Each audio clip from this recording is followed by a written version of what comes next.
good evening, wherever you may be joining me from. I am Adam Fox, and this is episode 6 of the How It's All Connected Lifestyle Medicine podcast. This is the podcast that helps bridge the gap between research and the application of that research in the real world setting so that you, the listener, can be empowered with the knowledge to take control of your health and wellness in order to live a healthier and happier life. Today, I have someone who I now consider my friend, the National Certified Peer Specialist, Kevin Cook. I'm very excited to have him on today, and we're going to talk a little bit about what he does and kind of go from there. So, Kevin, how are you, man? Thanks for coming on.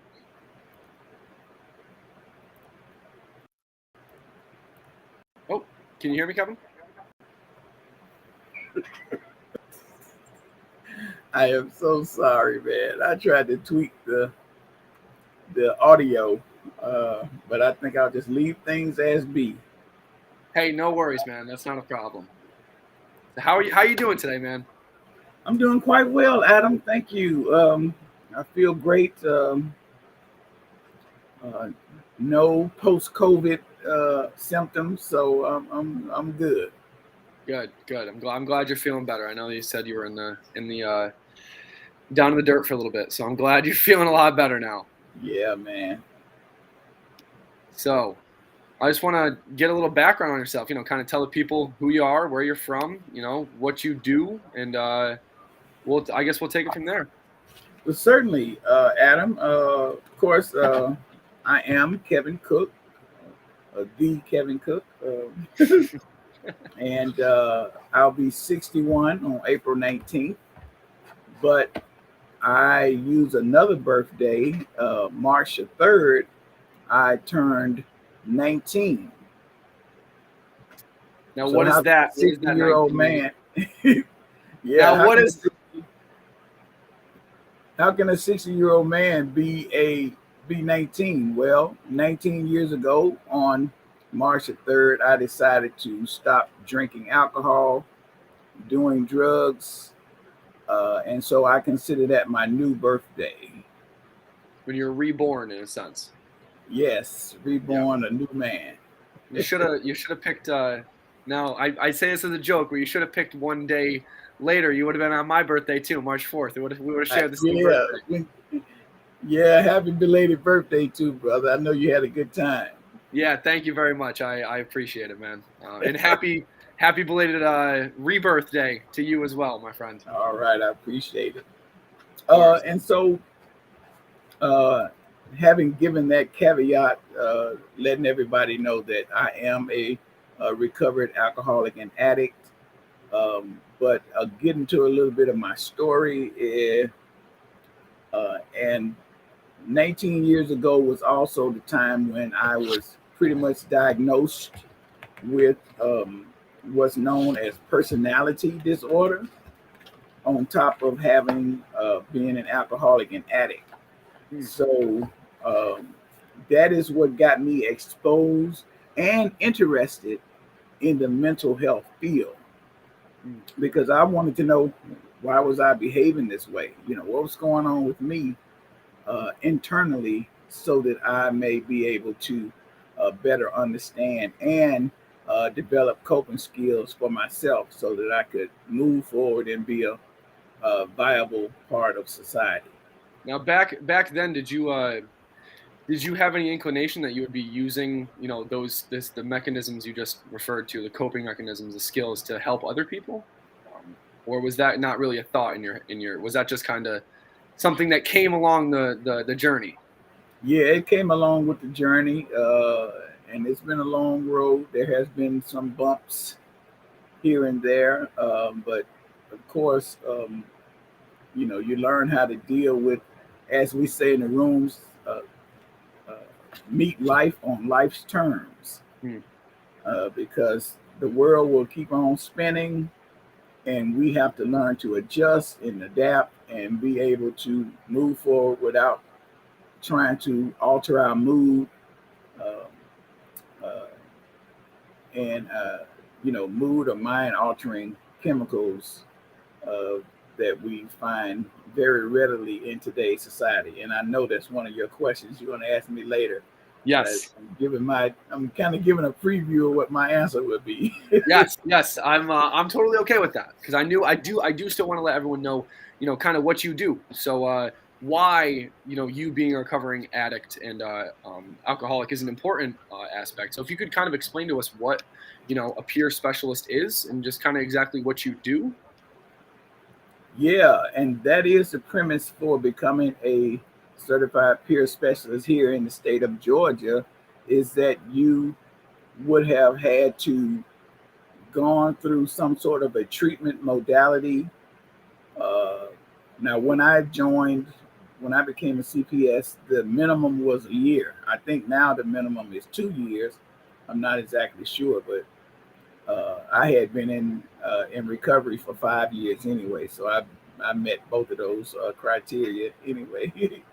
But um, I would just say that my whole life was um, filled with its ups and downs. I very much liked disclosing the fact that uh, my mental health condition probably started with a traumatic childhood I had, in which I was violently raped by an older gentleman. I didn't know who he was. He was just a man flashing candy to kids, and I'm the one kid that followed him. Hmm. Um, and from that happening, my brain decided to seclude me or to hide me from that memory, so I couldn't remember what happened. It's Hmm. blanked it Kind of a out. defense mechanism, Right, an innate defense mechanism. Yeah. that is correct. I turned 15, and we were at the family reunion, and all of my cousins were kidding with me. Oh, Kevin, ha ha ha! You got poked when you were 7, and all of a sudden the memory came back, Hmm. and I became uh, needless to say, that's when the mental health issues began, as well as Yeah. the substance abuse. Um, so I got married. Uh, when I got out of the army, I got married, and we had kids, and so I ruined a marriage. I ruined countless job opportunities. When in the army, I was a chemical lab technician at the Rocky Mountain Arsenal in Commerce City, Colorado, and we demilitarized chemical munitions. Yeah, United States, we once had chemical munitions, and we were the ones who made them ineffective. We took the chemicals and put them in a bunch of different lye or sodium hydroxide and rendered them non-lethal by doing so. Um, and so I got kicked out of the army because I stayed drunk. Show up at formation 5 o'clock in the morning. I'm drunk and just leaning there. Fatigues were not pressed and ready to go with the crease down the middle, and the boots were not shined. I Yep. had just probably got back from the club. Yep. So, uh, going through all that, man, I managed to land a job at the University of Memphis in their chemistry department, and with that uh, was a benefit where you could receive a free education. So I got back into school. Uh, I became pre med, actually. So I do want to let you know that I did not quite make it to my bachelor's degree. I do have an associate's degree, Hmm. um, but in my senior year, I was kicked out of school for same thing, showing up drunk Hmm. and being belligerent and things like that. Um, but in the meantime, before um, I had gathered a great deal of knowledge, took some psychiatry uh, classes in my pre med uh, prerequisites. a lot of chemistry and things like that. And so I had kind of a working knowledge of what is kind of going on up in the brain with those neurotransmitters. Uh, and they have to be an exact fit into the receptor. Uh, Hmm. Found out that drugs can mimic those same neurotransmitters. Yes. So that's how we wind up getting high off of drugs. And I knew then that the chemical imbalance that I had had to be fixed with a certain medication. So initially they had me on Depakote because I did have some um, what what were considered psychotic features, but actually it was um, just pure aggression. Just Yeah. it's like it was I was driven by a testosterone train into every situation I encountered. With males, with females, I was just always this egotistical bully Yep. uh, type of individual, and I knew that wasn't me. Back when I was 7 years old, I was just an innocent, smart little boy. Got straight A's in school, and um, just a model citizen Yeah. before turning 15 and remembering that trauma that happened to me. So, long story to getting to becoming a certified peer specialist, I wound it up in my drug and alcohol haze being homeless because I, couldn't hold down a job because as soon as I got a paycheck, I was off to the races. Finally got to a point where I couldn't pay my rent and wound up homeless on the streets of Atlanta and didn't like that experience at all. Quite frank, I don't can let imagine. nobody, I've never been there. I can imagine. don't let nobody tell you homelessness is a bowl of cherries, man, because it is not. I, and I like to eat. You can look at me. I'm a big guy. I love eating, and when you don't have a refrigerator with food in it, you begin to panic. So I decided at that moment, well, I'll go back a little bit if I got time. Just um, I'll go back to when before I wound up homeless. I was living uh, in my dope man's mother's house basement. Underneath her house, the floor was made out of dirt. Hmm.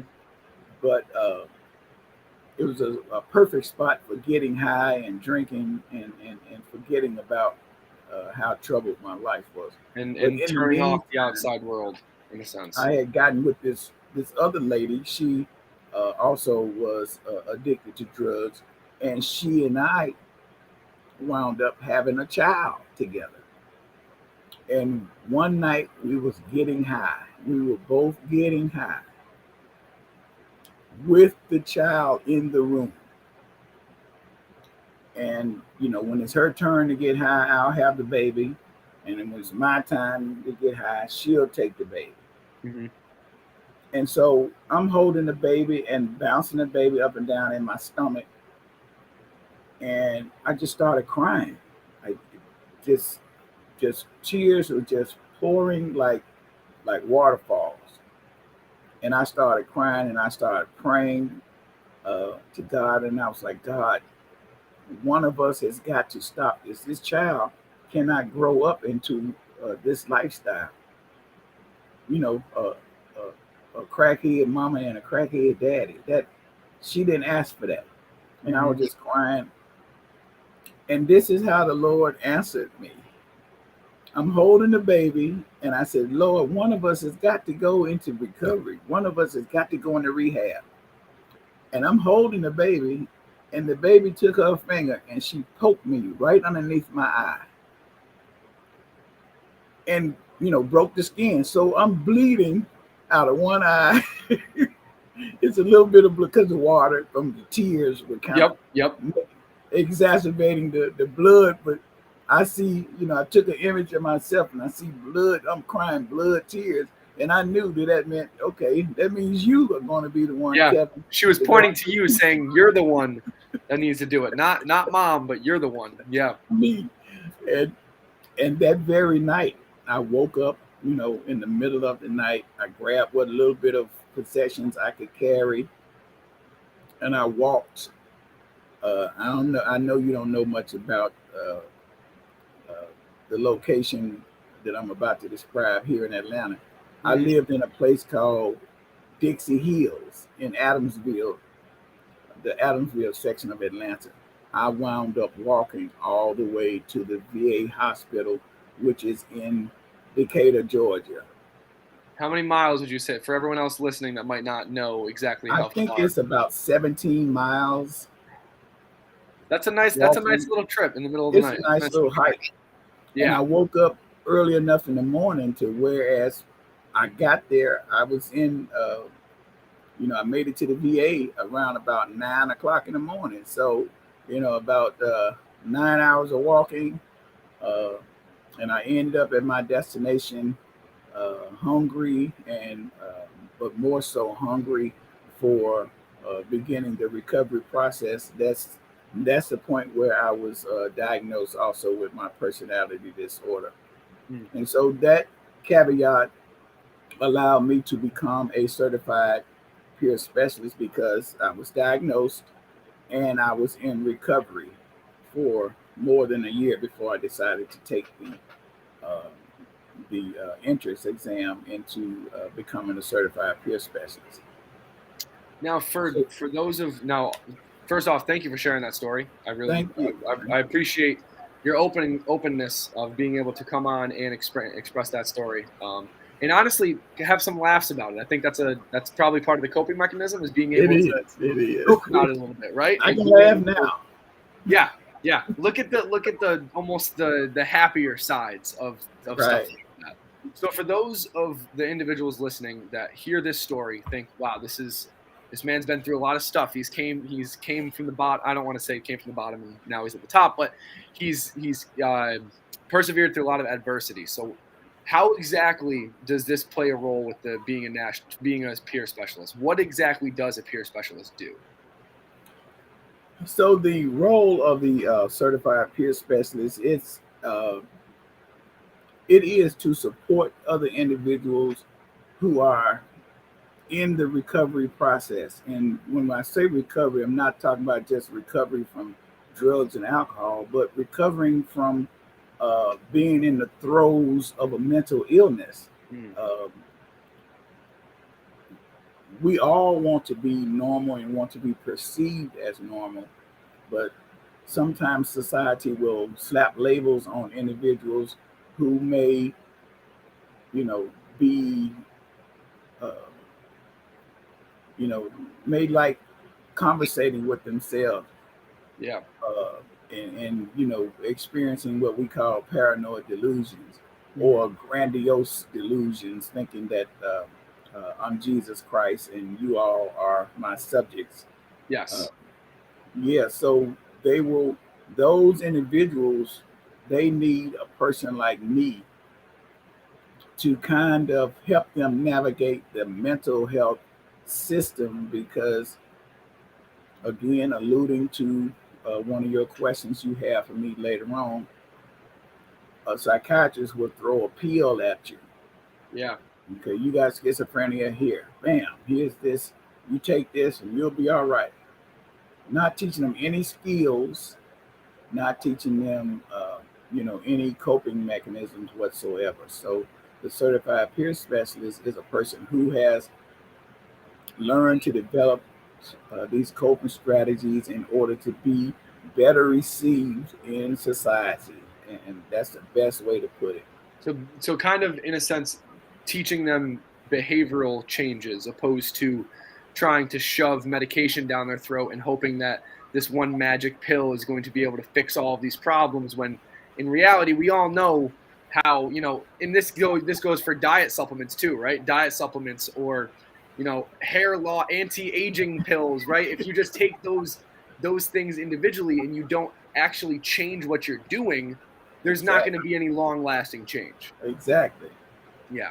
Exactly. That's put it right on the money, Adam. It um, pills, and I'm going to give a shout out to one of my coworkers. Uh, Her name is April, and April used to have this saying. I'm going to steal it from you, April. I'm sorry, but she said it's not about the pills, it's about the skills, and I Yeah, love that saying. yeah, Uh, because she is so right. Because you can keep throwing a pill at it, but until a person learns how to cope with their symptoms, how to behave correctly, uh, you know, a lot of times we are frustrated and angry as people who have been given the mental health stigma. Uh, hmm Now, some people act out very, very violently, and some people act out um, in ways that are not so violent, but it is antisocial, to say yeah. the least. So kind of almost being an introverted, I don't want to put a label on it, but being very reserved. So you don't have that social support, that social tie.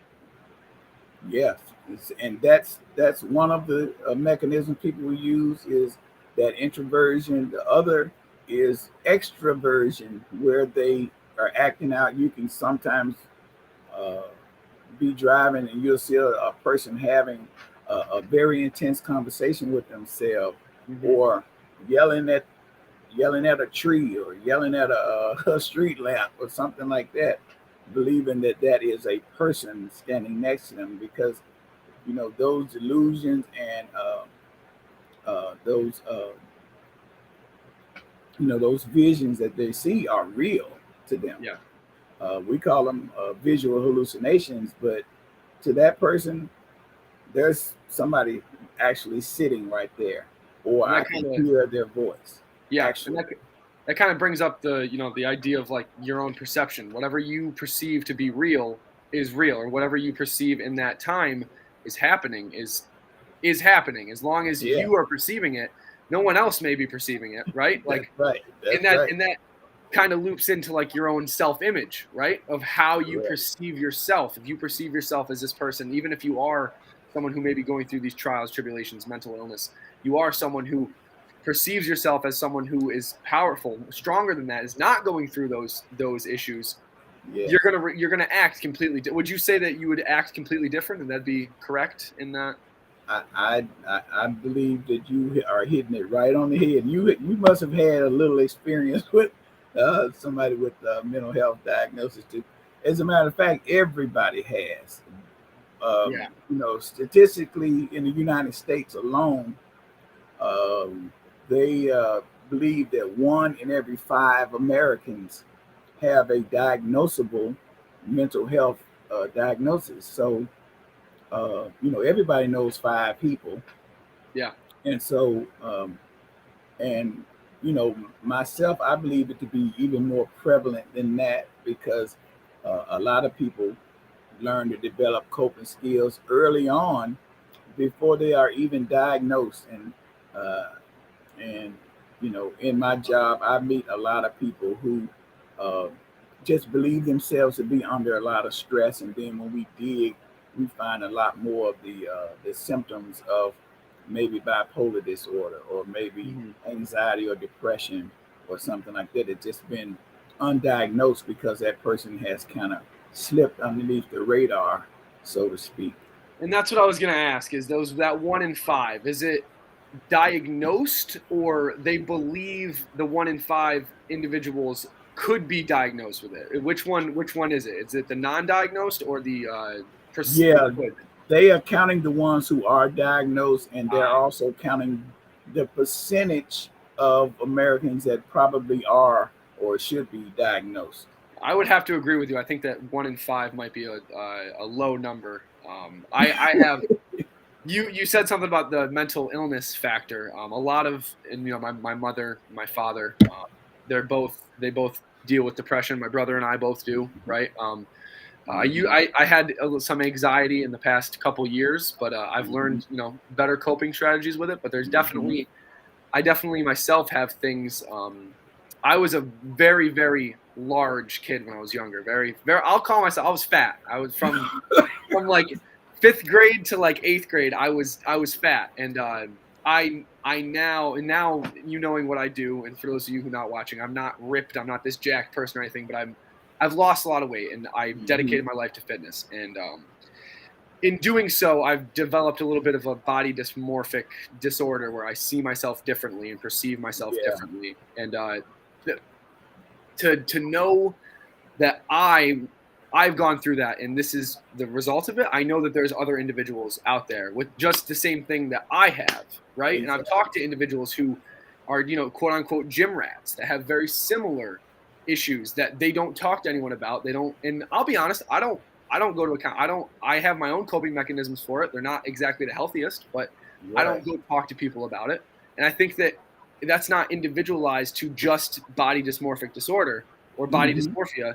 I think that's probably all across the board: anxiety, depression. And I know personally in my life some individuals, and I'm sure everyone listening as well too, knows people that, they cope with it in their own ways. Whether it's healthy or not, that's up for debate. So my next question being, how exactly, say you have someone with, maybe not the same issues that you've went through, right? Or actually, I'll back up a little bit.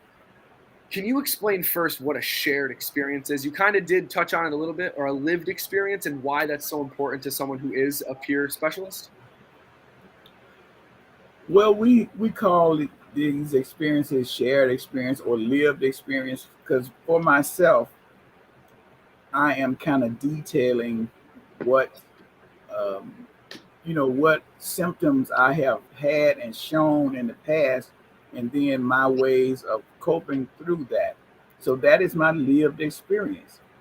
I some so Not all coping skills are good coping skills because I Yes. coped with that traumatic uh, PTSD that I should have been diagnosed with after being raped at 7. I coped with that with drowning myself in drugs and alcohol. Yeah. So I, I was hoping not to deal with that. So that lived experience, I can tell somebody that very story. And that's my job as a peer specialist. I'm going to tell you my story. That's why in the beginning, I had no trouble telling everybody in America that I got raped at 7.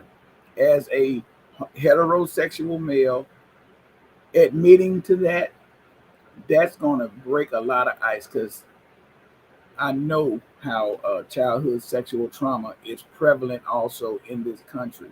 Mm-hmm.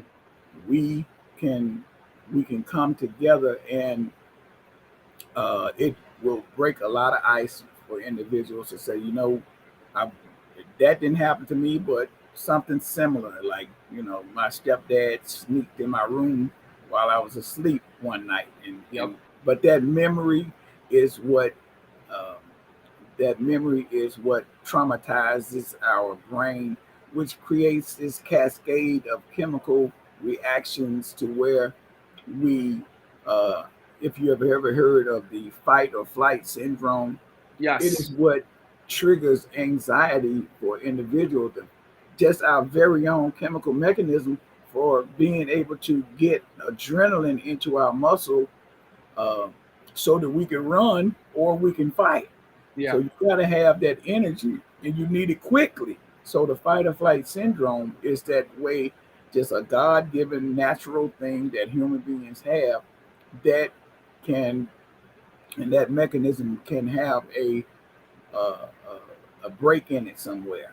Mm-hmm. And so by being able to share our stories, people begin to understand, okay, first of all, I'm not alone in this. Yeah. And second, I do want to kind of hit on what you were saying, talking about body dysmorphia, in that stigma.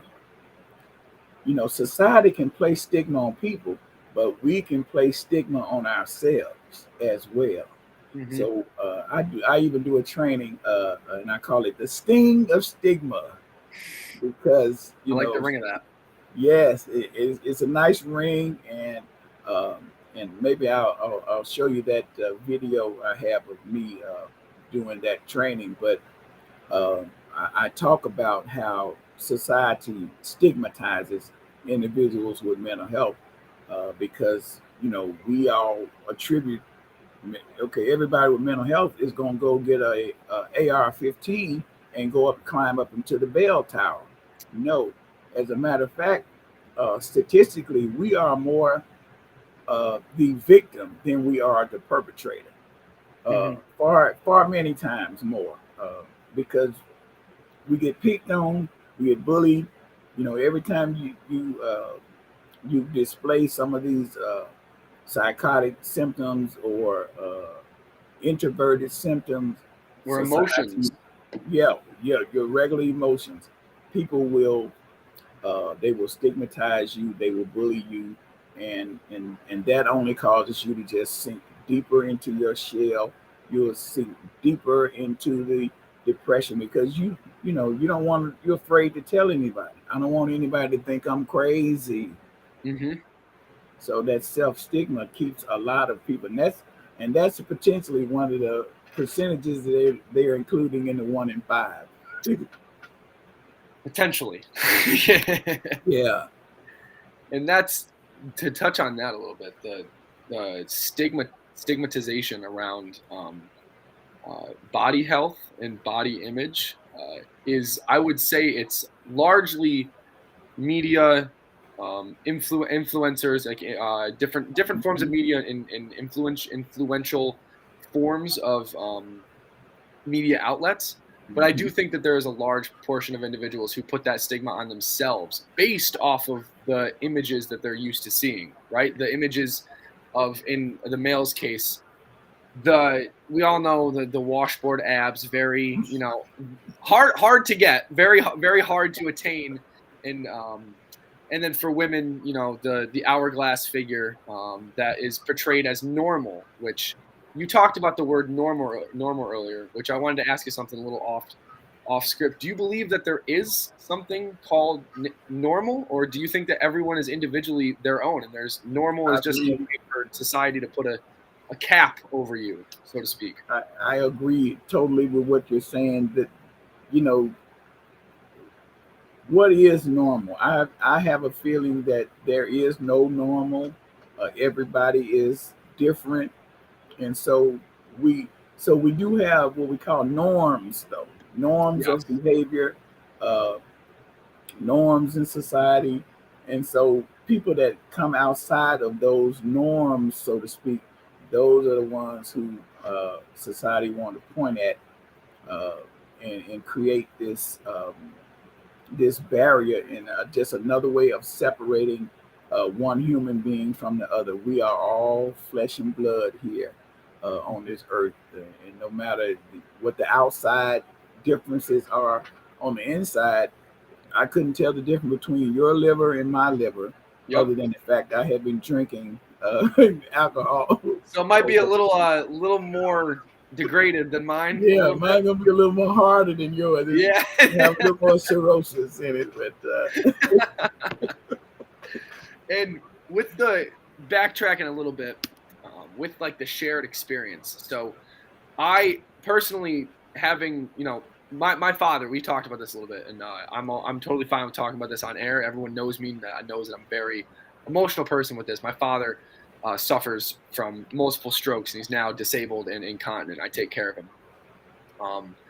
Pretty much just 2 days a week. I take care of him, change him, all that good stuff. And um, one of the thing with the shared experiences, I've been starting to go to a counselor recently, and I, although it's not a peer specialist, it's a counselor. I didn't really like talking to her the first session. I couldn't really connect with her, and then the second session, she was talking to me. I never said anything about my dad. She started talking to me about how she had a relative who, or a sister or cousin that had strokes, and she takes care of her. mhm, And immediately, the emotional walls just came down, exactly. and that's one of the reasons why I wanted you to come on today, because the peer part of peer specialists is so important. And I don't, and myself included, I don't think individuals know that there is this option out there. A lot of the times we think psychiatrist, psychologist, therapist, those are the only ists that we have to go to. Right, We don't have, a specialist, so to speak, right. to go to.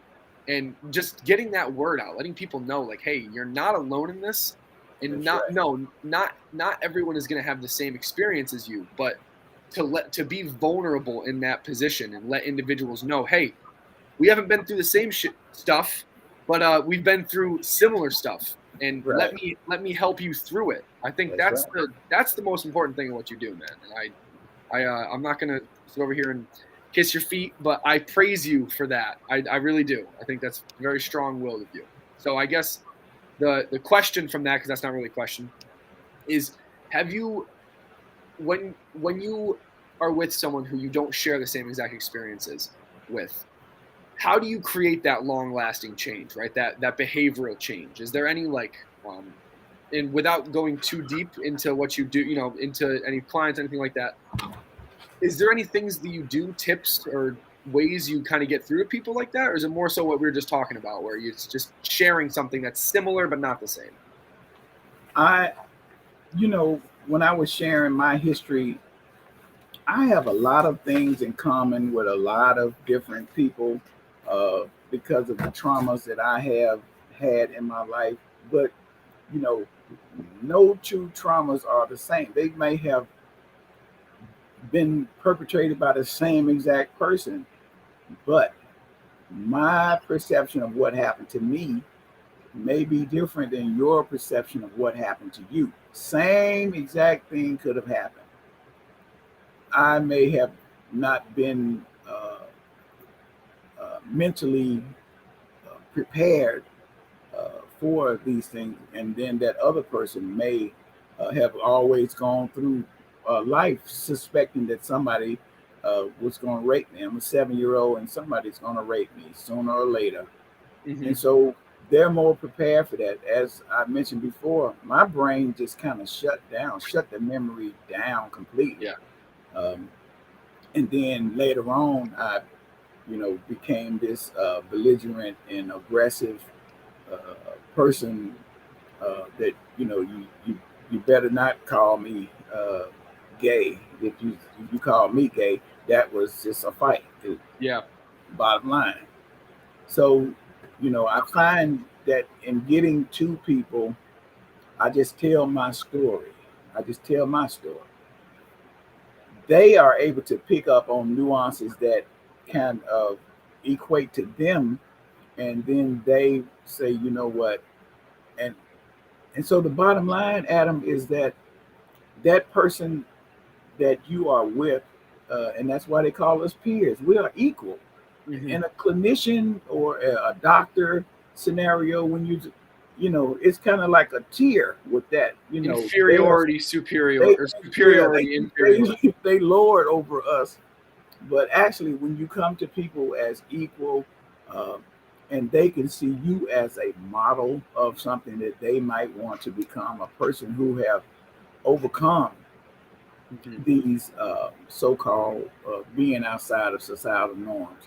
Uh, because now, before I lived a whole different lifestyle, sort of like an underground lifestyle, getting high and uh, drinking and drugging and all that kind of stuff. It's like a sub society. Hmm. Now I'm glad to meet with police officers nowadays. I'm sure that wasn't always the case. No.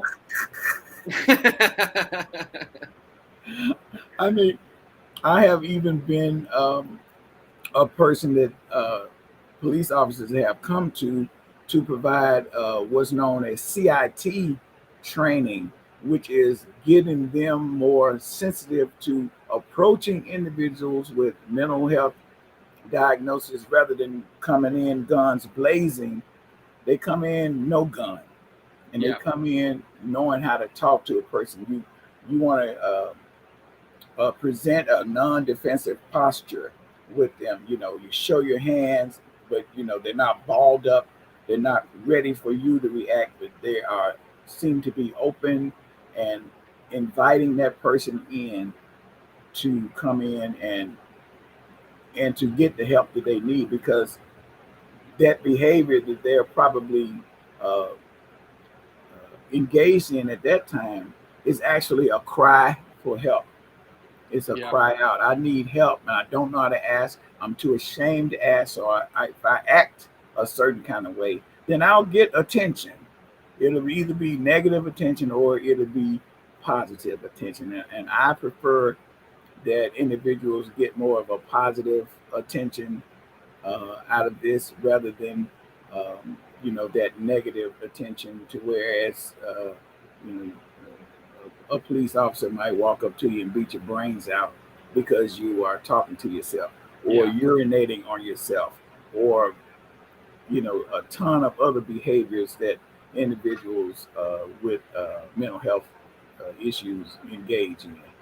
See, so basically being able to teach the cops de-escalation tactics, not aggressive or anger tactics, aggressive tactics, whatever, Exactly. whichever one it may be. Exactly.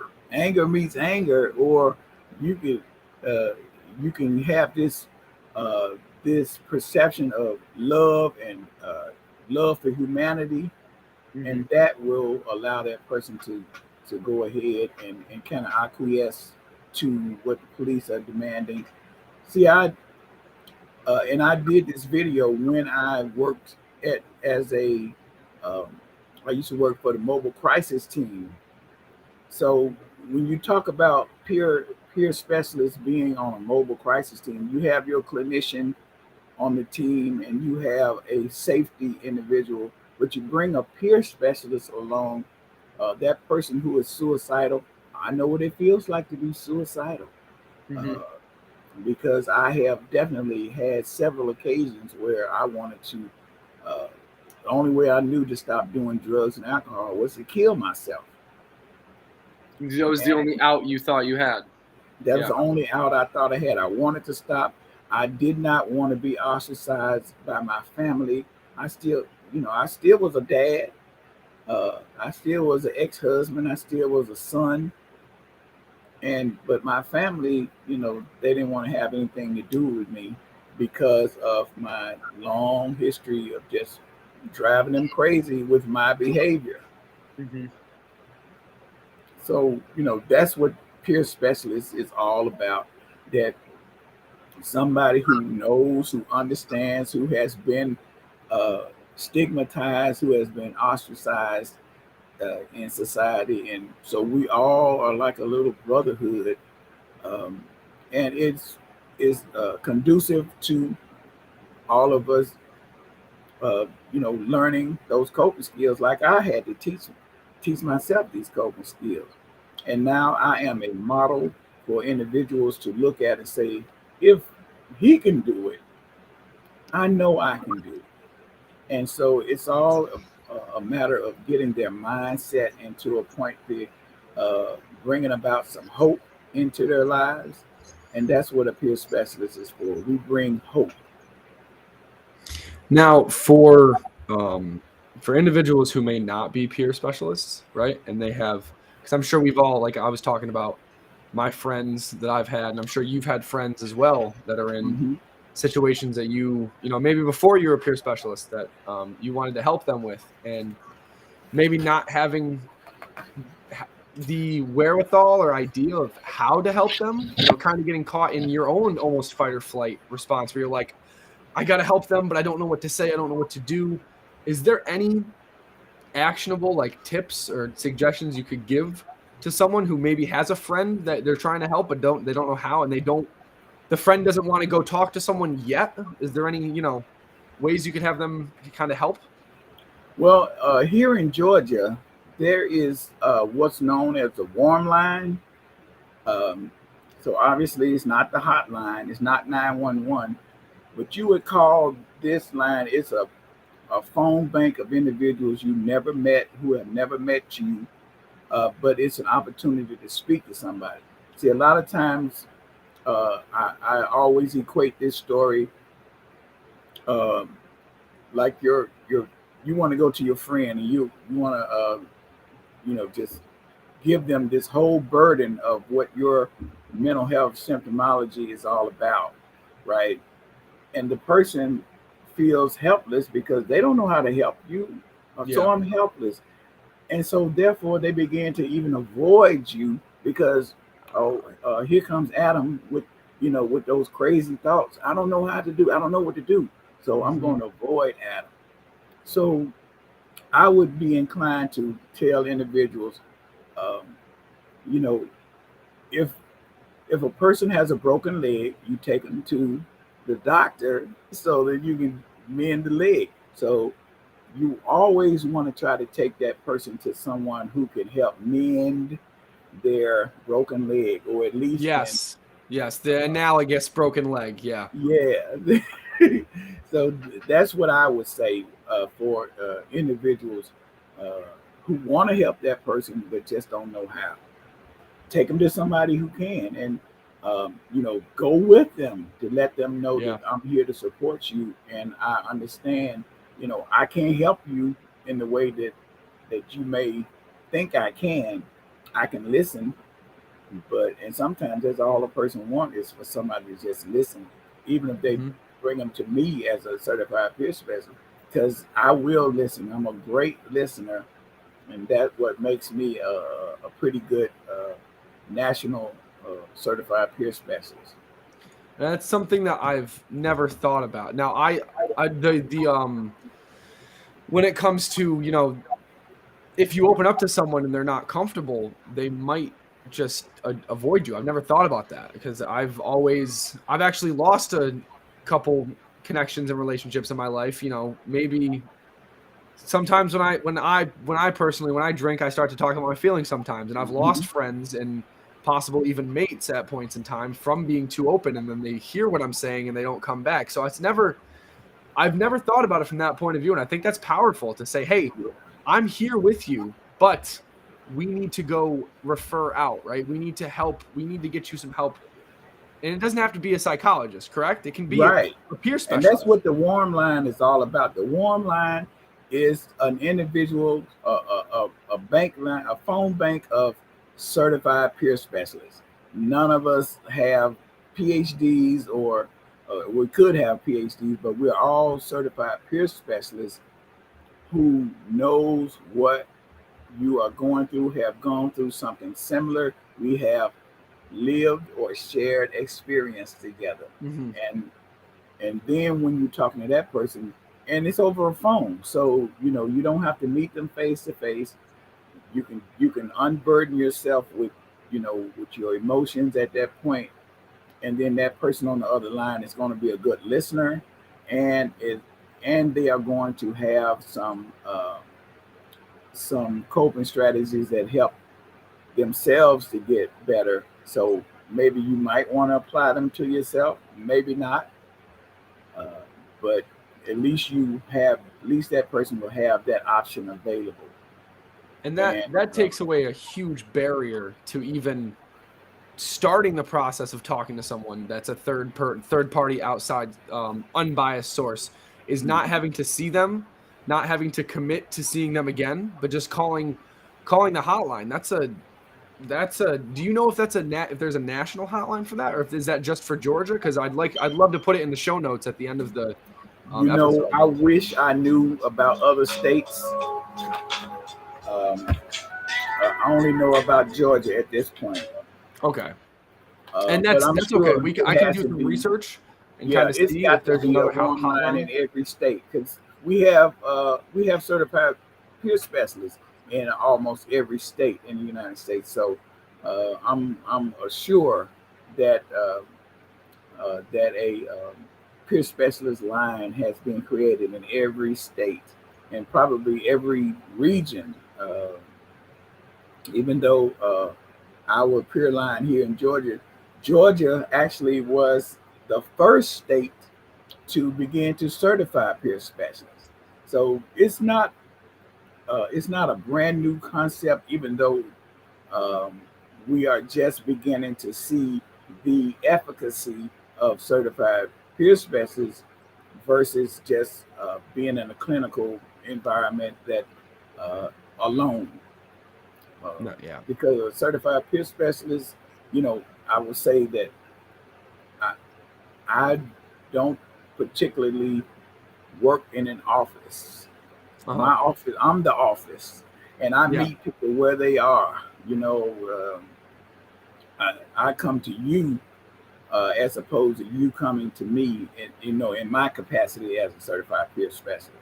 Mm-hmm. Um, and that's even more comfortable to have somebody come to your home or to your place underneath the bridge if you're homeless, Yep. and talk to you and spend time with you, somewhere from 45 minutes to an hour each time, and just listen to you, and then offer some suggestion. And if you decide that you are ready to take the next step, uh, maybe take some, maybe, be prescribed medication. And because I'm not going to knock medication, it does help. Because Yeah. I have seen people diagnosed with schizophrenia uh, be on medication, and I have seen them off medication. And uh, it's a Jekyll and Hyde situation. So Yeah. medications do uh, kind of manage some of the symptoms, but Now with the some of those individuals, how much would you say is the medication, and then also the and I know it's different per person, but medication opposed to, like we were talking about earlier, the lifestyle changes? Because a lot of the psychiatrists, and myself included, when I was younger for depression, just gave me pills. They never taught me how to cope with my emotions. They never taught me how to deal with my anger. I was a very angry child from growing up Mhm, with my father being disabled. Kids made fun of him all the time. I got in a lot of fights. mhm, It wasn't until I went into a 16-week, rehab program where I learned how to control my anger mhm. outside of taking the medication that I actually learned the skills. Okay, when I get angry, the first thing I ask myself, is this worth my anger? Is this really worth me getting upset? Right? And then slow breathing and counting backwards, right? I know those are Yep. very cliche things, but I would have never learned that if I just was given medication over and over again. So, long-winded question, but question being, how important do you think it is for those individuals to, if they're going to be medicated, also coming to a peer specialist or also going to talk to someone about their issues, opposed to just, here you go, take a pill, take a pill, take a pill on the hour, every hour, or whatever it may be? So how important do you think that is? It's very important. As I mentioned, that certified peer specialist is a model of what, because most of us certified peer specialists have been on some kind of medication, um, and we never like it. I'll let you psychiatrists know right now. Well, I'll put that back. I take that back. Some people do love their medications now, but Yeah, yeah. I'll put it this way though, I did not like it. Hmm. Likewise. Because okay, it helped me with my aggression, but it did not help me if I wanted to go out and look for a job, because I was amotivational. I would just sit there, and not only would I not be aggressive, I wouldn't be anything. I wouldn't be laughing. I wouldn't be crying. Yeah, Blank face. For anhedonia. those of you that are just listening, I just did like the old mime thing where like you're smiling and then you put your hand in front of your face and it's a blank face, right? Because That's right. it's explaining exactly what you went through. It's just no emotion. I had the same thing with my depression medication. One, Mhm. it made me fatter than I already was, which was a point of my contention when it came to being depressed. And two, it made me non-emotional, maybe not who I was. And Exactly. I don't like to push people to or from medication, right? I think it's different for every person, but I do want people to come away from this and think, okay, what else am I doing with my medication? Am I trying to change my habits, or am I just Mhm. trying to change the chemicals that are in my brain? Because science in the literature shows us that's not going to work. Just changing the Right. chemicals is not going to work. You need to have Right. habit implementation and routines set, as well as mindset change about what you're doing, right? Exactly. That's exactly right. Hi, you have Oh a yeah, guest. that's Mama Fox decided to pop in and grab Hi, something. Mama Fox. So so I just equated Adam to it's a two-edged sword. It's a Mhm. two-way street. Sometimes medication is the bomb. Yeah. But I will tell you this, that you know, it's a matter of supply versus demand, and the psychiatrists and the psychologists, they are the suppliers. Yeah. But we have to create less of a demand for it, because sometimes if you're feeling sad, it doesn't mean that, okay, I need to take an antidepressant. Mm-hmm. Sometimes you need to learn how to um, make yourself happy. And these are some of the things that I teach. I am a also certified as a whole health action management wellness coach, where I'm teaching individuals things about. I don't like to use that word teach. I'm showing Yes. individuals, if they want to pick up on something, they can, but I'm letting them know that the technology is out there. You mentioned it before: deep breathing, meditation, um, those Exercise. those type of things, man, are wonderful. A great diet, restful sleep, because sometimes people go to bed, but you're tossing and turning all night. You Mm-hmm. wake up just as tired in the morning as you did before you went to bed at night. So we And one try in to. three individuals only get 6 hours of sleep a night. Or sorry, 1 in 2 individuals get less than 6 hours. 1 in 3 get less than 7. So My God, yeah, some and people sleep. can function off a few hours of sleep. It depends on that person. If you wake up in the morning and you say, "Oh, what a wonderful sleep I just had," Yeah. that's what we call restful sleep.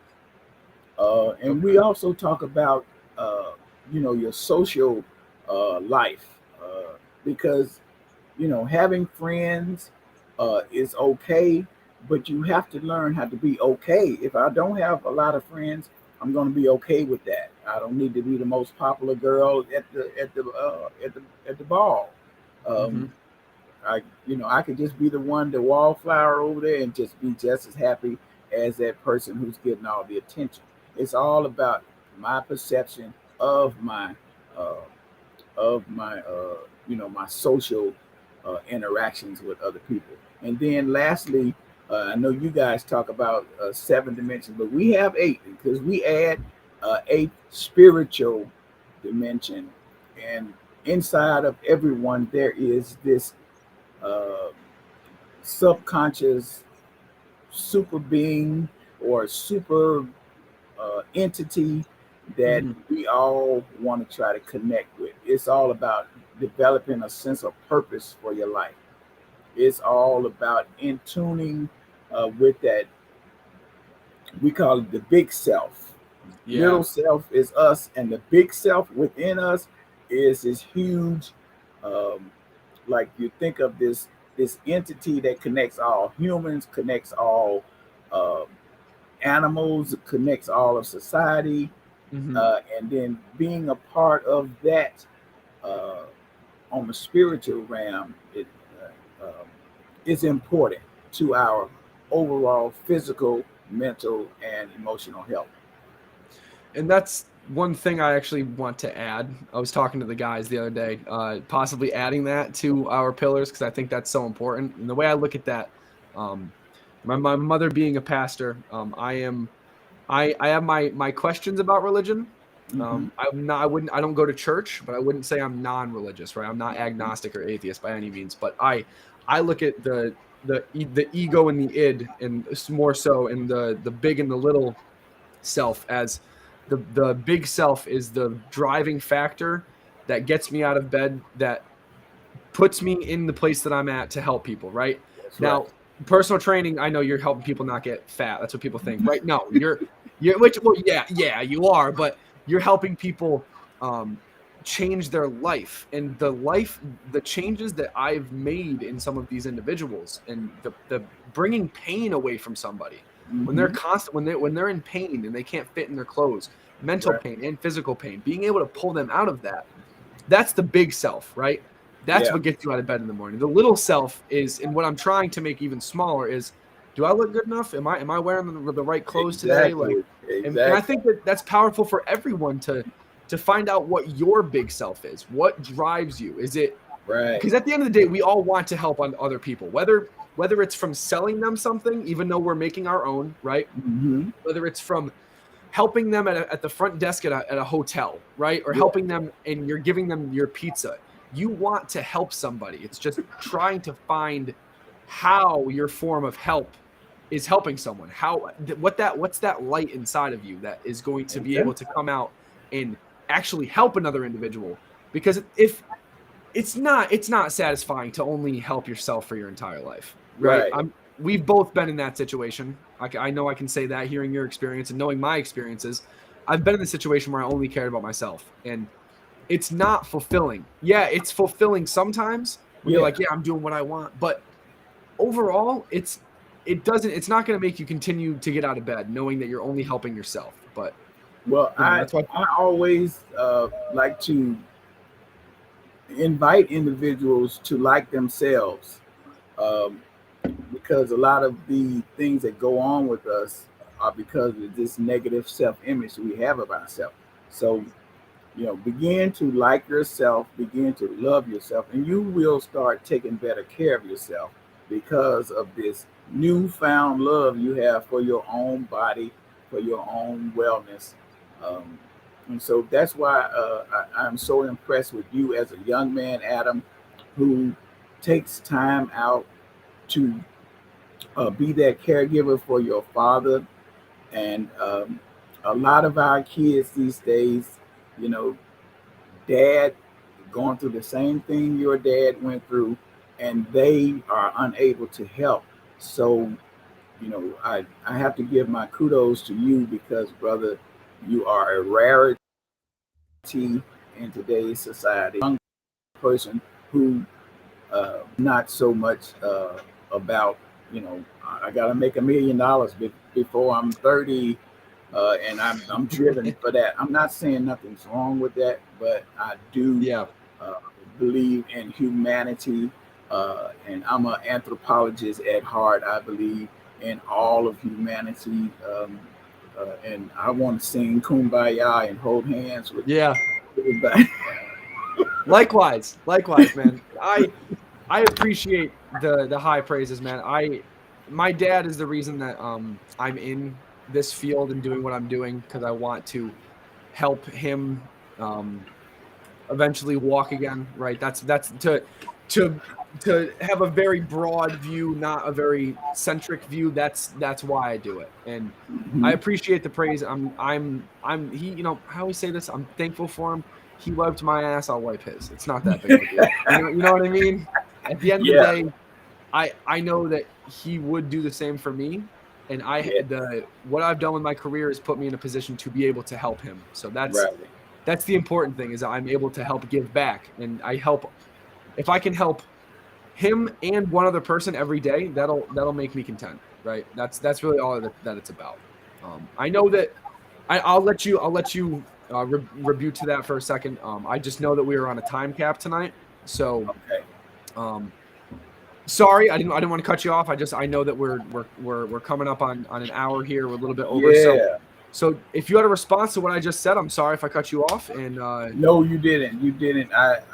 I just wanted to kind of add that your father could probably use some peer support help as well, because you think of it, at one point in his life, he was a viable and young and strapping young man.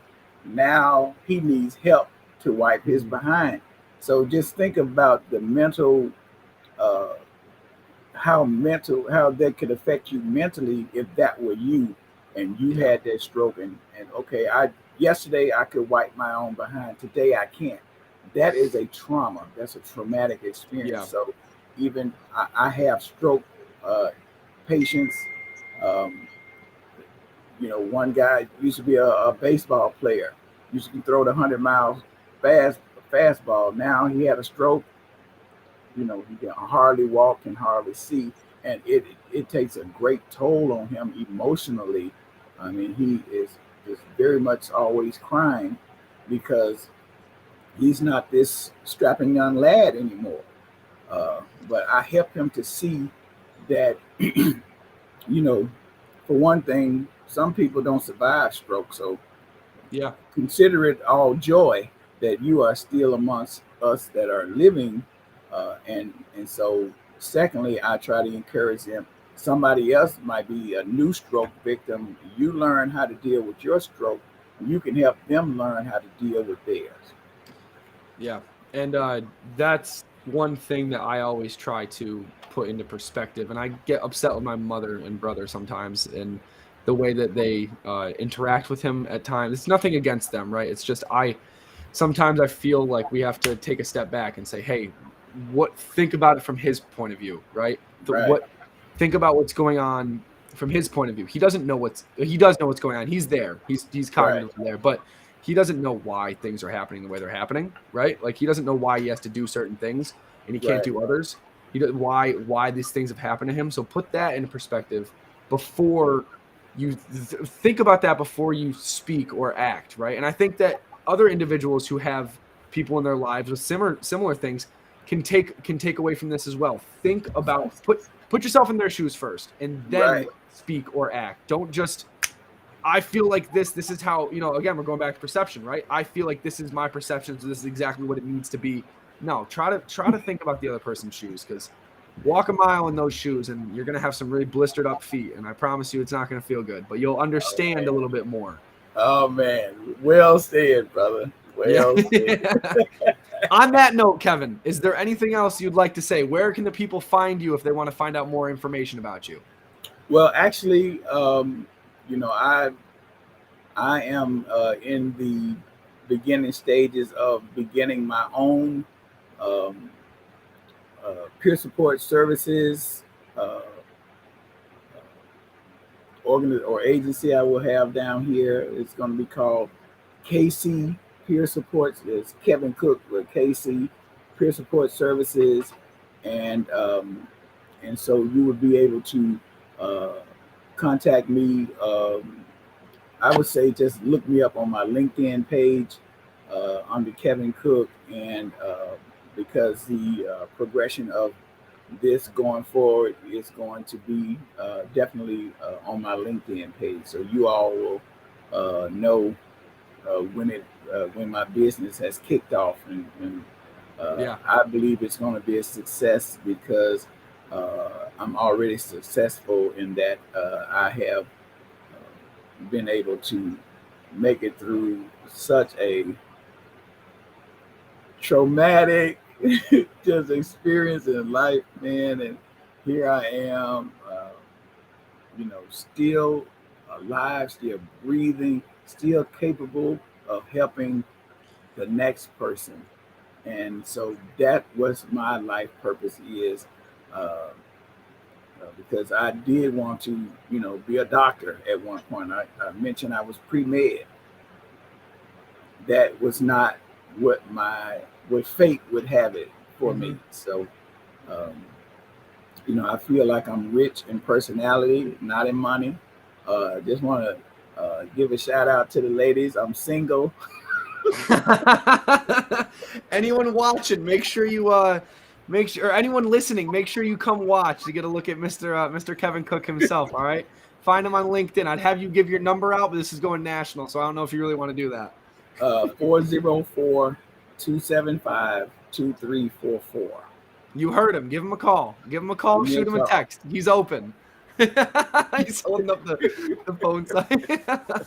And the last thing I'll say, Kevin, I think you're going to have great success with doing what you're doing. I mean, even me just talking to you about on air and over the phone about the stuff going on with my dad and the suggestions you've given me. You haven't been through this, but you've helped me a lot. So I really appreciate you coming on. I really appreciate the help that you've given me, and I appreciate your expertise, man.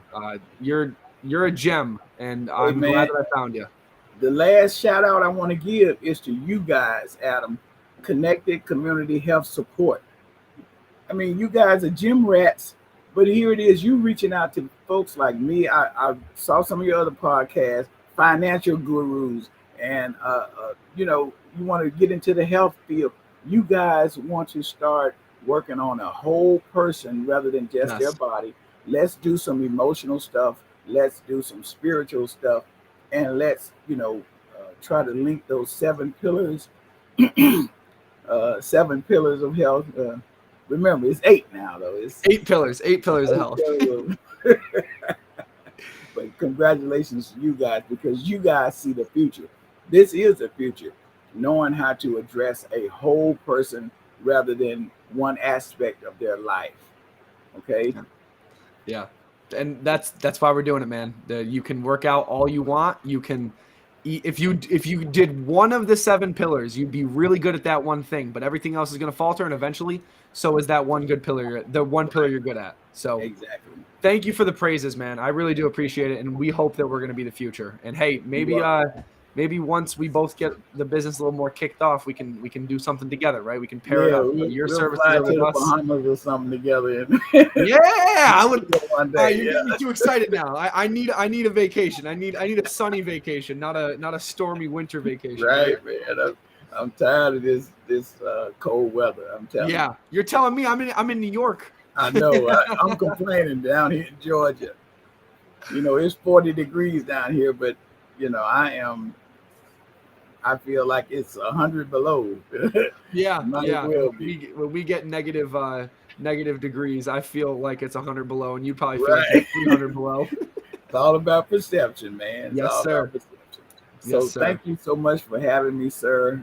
This has been a blast, and I definitely appreciate you guys' work, and keep up the good work. And I hope that that you and I will remain friends, and 100%. continue to reach out to one another. Yeah, I would love to actually do this again at some point in the future at some time. So we'll stay on for a second once I end this. But thank you again for coming on, and thank you everyone for joining us on this episode. So episode number 6.